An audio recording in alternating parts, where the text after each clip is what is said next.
Hello दोस्तों, polytechnic education channel पर आपका स्वागत है। जैसा कि दोस्तों आप सभी को मालूम है 24 जून से पॉलिटेक्निक कॉलेज की एग्ज़ाम शुरू होने जा रही है। पूर्व में दोस्तों मैंने इम्पोर्टेंट क्वेश्चन की कई सब्जेक्ट की वीडियो बनाई है, वो प्लेलिस्ट में है। जैसा कि दोस्तों आप सभी को मालूम है मैकेनिकल इंजीनियरिंग से मैं प्रोफेसर हूँ, तो सबसे पहले मैं मैकेनिकल इंजीनियरिंग के तमाम जो सब्जेक्ट हैं उनकी इम्पोर्टेंट क्वेश्चन की वीडियो मैं बना रहा हूँ। जैसा कि दोस्तों आप सभी को मालूम है 6 सेमेस्टर की मैंने डोम के साथ मैंने पावर प्लांट इंजीनियरिंग, और आज की वीडियो में मैं फाइनल ईयर के ही विद्यार्थियों के लिए एक और वीडियो बना रहा हूँ जो है RAC, जो 6 सेमेस्टर में चलता है। तो दोस्तों आपको पास होने का आसान तरीका भी बताऊँगा।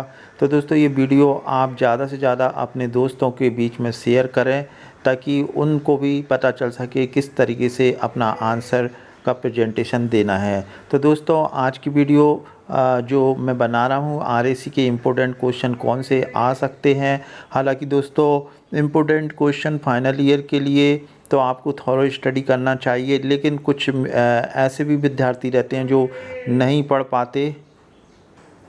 तो जैसा कि दोस्तों आप सभी को मालूम है कुछ विद्यार्थी अपने किसी कारण से पढ़ाई नहीं कर पाते हैं, तो उनके लिए ये वीडियो यूज़फुल रहेगा। तो चलिए दोस्तों, सबसे पहले मैं वीडियो को शुरू करने से पहले आप लोगों को जो आसान टिप्स है जो मैं हर एक वीडियो में देता हूं कि पहले आप अपना क्वेश्चन पेपर जो भी 24 जून को जब भी पेपर होगा आप पूरा क्वेश्चन पेपर एक बार मतलब पूरे धैर्य के साथ उसे पढ़ लें, और जो भी क्वेश्चन है जो आपको ऐसा लगता है इसका जो आंसर मैं बहुत बेहतर तरीके से दे सकूँगा, तो दोस्तों आपको सबसे पहले वो आंसर देना है। साथ ही साथ दोस्तों अगर जैसे मान लो ABC पोर्शन है तो आप ये मान के चले कि एक क्वेश्चन जैसे मान लो आपने 5th अटैम्प्ट करा तो उसका ABC तीनों आ रहे हैं तो तीनों अटैम्प्ट करें, 2 आ रहे हैं तो 2। ऐसा मत करें कि पहले पेज पे क्वेश्चन नंबर 5A का, फिर 5वें पेज पर 5B और 7वें पेज पर 5C। दोस्तों इस तरीके से आप जब आंसर प्रेजेंट करते हैं तो वैल्यूटर को काफ़ी परेशानी होती है। तो एक मतलब आपसे अपील है कि आप इस तरीके का ना करें। दूसरा, मैं हर एक वीडियो में बताता हूँ कि आप अपनी जितना हो सके राइटिंग सुंदर लिखें ताकि वैल्यूटर को पढ़ने में आसानी हो। तीसरा, आप आंसर फार्मूले के माध्यम से, टेबल के माध्यम से, ग्राफ पेज के माध्यम से और डायग्राम के माध्यम से या लाइन डायग्राम के माध्यम से अपना आंसर दें, क्योंकि दोस्तों आपका जो भी वैल्यूटर है पूरा आंसर नहीं पढ़ता है, लेकिन आपने अगर फार्मूले, डायग्राम या टेबल आपने सही बनाई है तो ये मान के चलें आपको काफ़ी अच्छे नंबर मिल जाएंगे। तो चलिए दोस्तों हम वीडियो को शुरू करते हैं। हमारे पास कौन कौन से इम्पोर्टेंट क्वेश्चन हैं।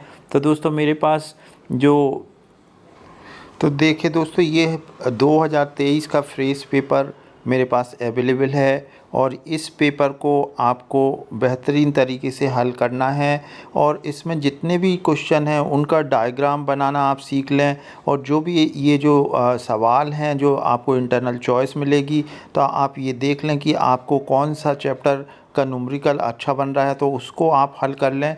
ये मान के चलें दोस्तों ये 70 नंबर का है, इसमें से कम 40-45 नंबर का आसानी से आ जाएगा।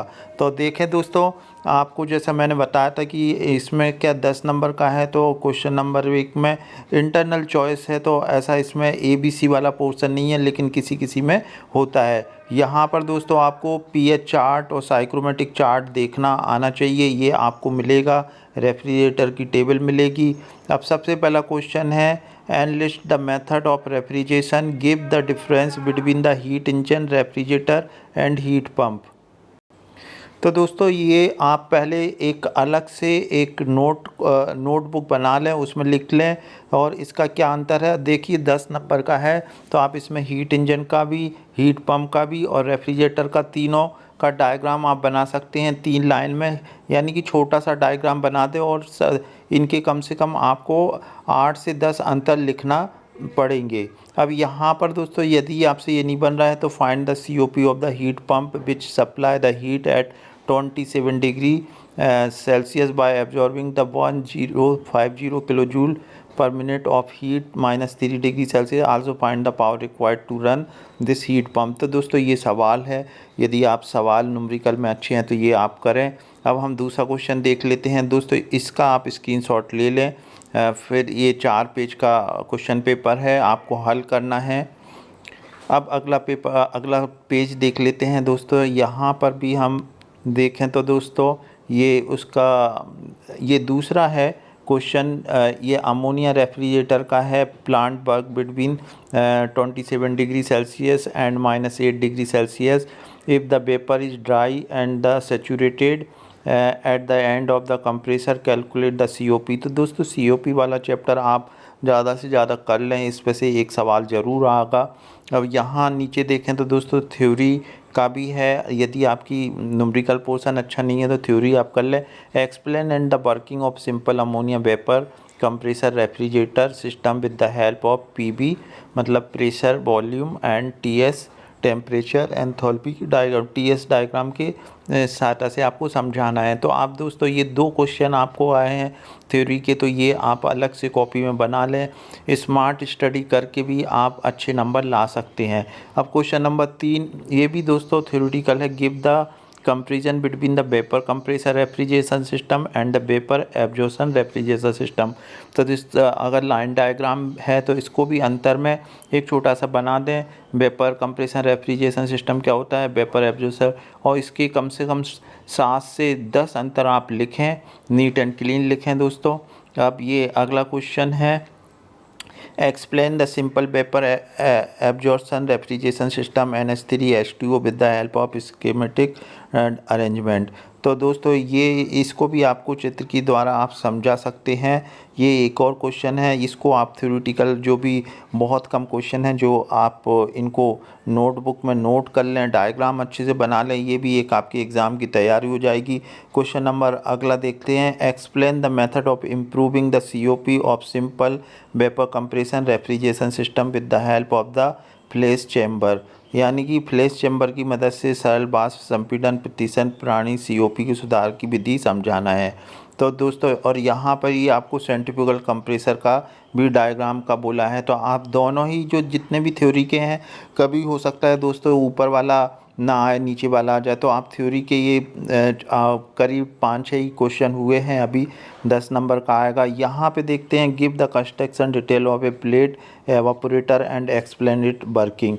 तो दोस्तों यहाँ पर भी आपको इसका कंस्ट्रक्शन बताना है, लेकिन ये प्लेट एवापोरेटर का आपको डायग्राम बना दें भले नहीं पूछा है, क्योंकि जो वैल्यूटर है वो सिर्फ आपका डायग्राम देख के आपको 7 से 8 नंबर, और बहुत बढ़िया बनाया तो 9 नंबर भी दे देगा।